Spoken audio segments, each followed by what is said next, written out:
आज Doubtnut app download करें। Doubtnut पर अपने सभी गणित, रसायन विज्ञान, भौतिक विज्ञान और जीव विज्ञान के डाउट्स का करो सफाया। बस प्रश्न की फोटो खींचो, एक ही प्रश्न को क्रॉप करो और तुरंत वीडियो सोल्यूशन पाओ। अभी डाउनलोड करें। हेलो दोस्तों, आज का प्रश्न है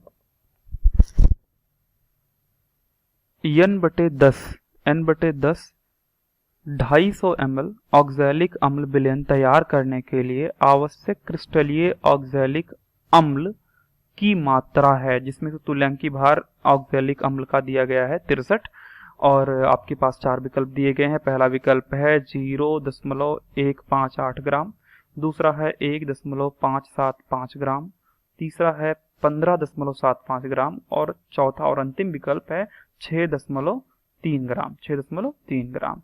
इन चारों विकल्पों में से कौन सा विकल्प सही है, हमें यही ज्ञात करना है। तो आइए इस प्रश्न में दी गई चीजों को पहले लिखते हैं और प्रश्न को हल करते हैं। शुरू करते हैं।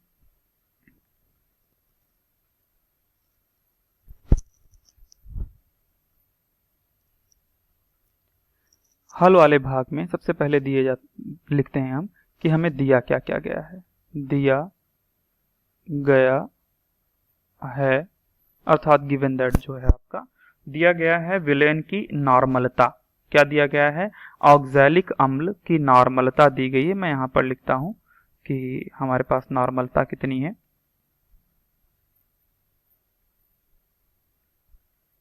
नॉर्मलता दी गई है 1/10n अर्थात 0.1 n और दूसरी चीज दी गई है आयतन।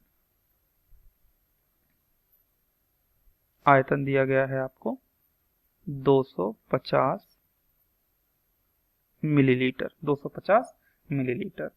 अब हम इस प्रश्न को आगे की तरफ बढ़ाते हैं और हम ये ज्ञात करते हैं। सबसे पहले तो हम लिखते हैं कि ऑक्सैलिक अम्ल का सूत्र क्या होता है। ऑक्सैलिक अम्ल के सूत्र के लिए आप लिखते हैं COOH। यह है आपका एकल बंध COOH। ठीक, इसमें ये क्रिस्टलीन फॉर्म में है, यानी कि ये जलीय फॉर्म में है। तो ये इस तरह से इसका संपूर्ण सूत्र हो गया, जिसे हम कहते हैं ऑक्सैलिक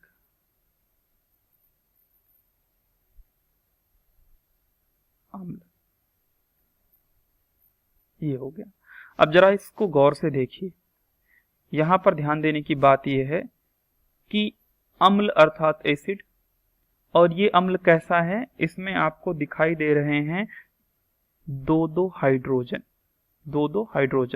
अर्थात ये कुछ इस तरह से है जिसे मैं यहां पर कह सकता हूं कि यह एक डाई बेसिक एसिड है। डाई बेसिक एसिड का मतलब होता है द्विक्षारक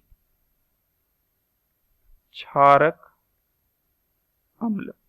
यह एक द्विक्षारक अम्ल है अर्थात यह दो प्रोटॉनों को अपनी तरफ से निकाल सकता है, यानी दोनों हाइड्रोजन को निकाल सकता है।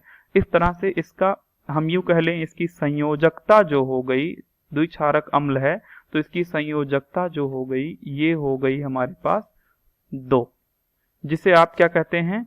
n फैक्टर भी कहते हैं। n फैक्टर जो है वो आपके पास निकल करके आ गया है 2। कितना आ गया है निकल करके? 2। अब इसको और आगे की तरफ बढ़ाते हैं।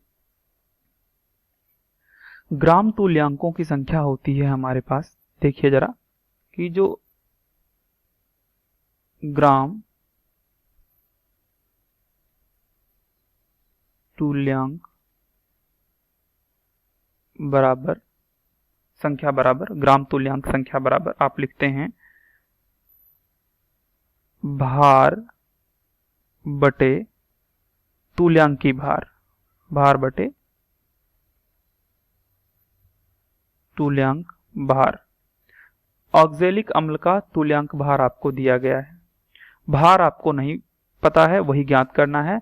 भार यहाँ पे आपका कुछ इस तरह से रख लीजिए और तुल्यांक भार आपको दिया गया है 63, जो कि आपको कैलकुलेट करके दे दिया गया है। तो आप आगे की तरफ बढ़ाइए। ग्राम तुल्यांक बराबर नंबर ऑफ ग्राम तुल्यांक बराबर भार बटे तुल्यांक भार। तो आप ध्यान से देखिए, भार बटे 63 हो गया, 63 दिया गया है तुल्यांकी भार। अब इसको और आगे की तरफ बढ़ाते हैं। किसी भी चीज के लिए नॉर्मलता का जो अन्य सूत्र होता है, हम इसको आगे की तरफ लिखते हैं।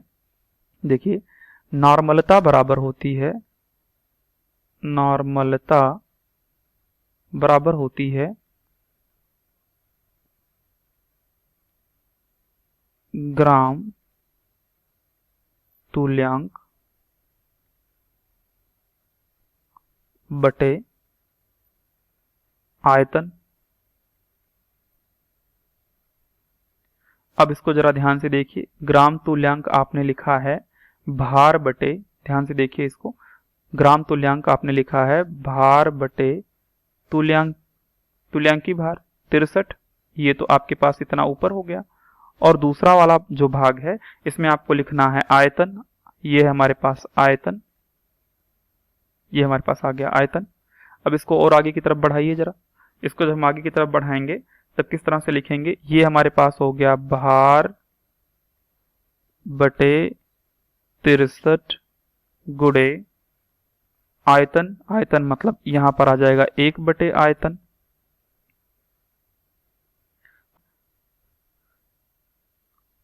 मिलीलीटर में दिया गया है, इसीलिए आप नॉर्मलता जो दी गई है प्रति लीटर से आप प्रति मिलीलीटर कर लीजिए।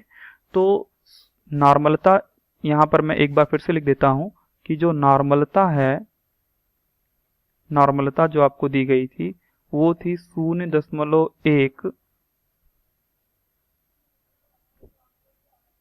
नॉर्मलता प्रति लीटर, जिसे आप मिलीलीटर में कर लेंगे। ये हो गया आपका मिलीलीटर।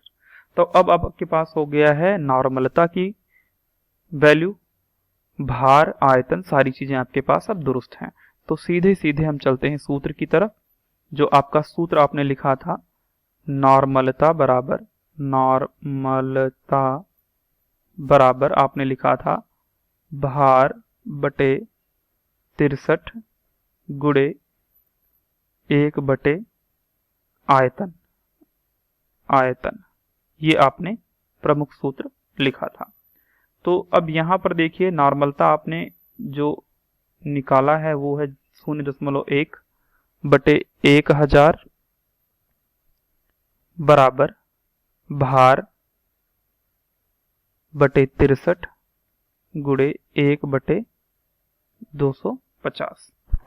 इसको और आगे की तरफ बढ़ाइए, इस भाग को और आगे की तरफ हम बढ़ाते हैं और यहां पर हम लिखेंगे कुछ इस तरीके से,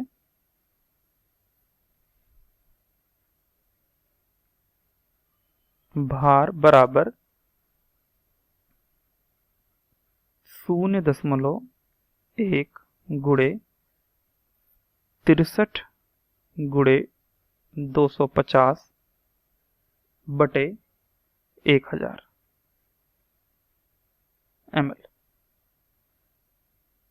और ये है ऊपर हमारा ग्राम ml।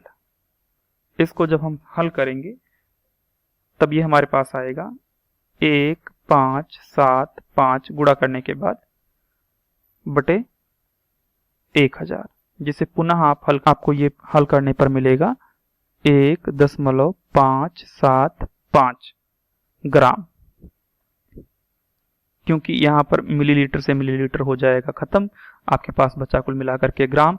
तो आपका जो अभीष्ट उत्तर है वो है आपके पास विकल्प नंबर 2, 1.575 ग्राम। तो आप आइए, ये आपके पास उत्तर हो गया 1.575 ग्राम। मैं यहाँ पर दोबारा लिख देता हूँ कि ये हमारे पास है उत्तर।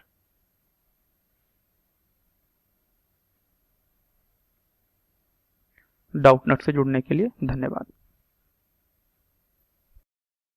कक्षा 6 से 12वीं से लेकर नीट, IIT, JEE वो एडवांस के लेवल तक 1 करोड़ से ज्यादा छात्रों का भरोसा। आज ही डाउनलोड करें डाउटनेट ऐप या व्हाट्सएप करें अपने सारे डाउट्स 8400 400 400 पर।